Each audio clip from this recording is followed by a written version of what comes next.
பாருங்க, நாம பல முறை சொல்லியிருக்கோம் அந்த யானை ரொம்ப டேஞ்சரான யானை, இறங்கி போய் பார்க்க வேண்டாம், எல்லாம் வண்டியில இருங்க. நிறைய வீடியோவும் போட்டிருக்கோம்.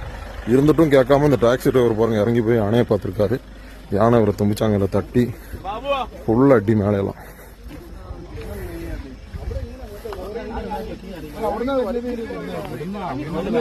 ஃபுல்லா அடி விட்டுருச்சு, தும்பிச்சாங்கல தட்டி விட்டுருச்சு யானை.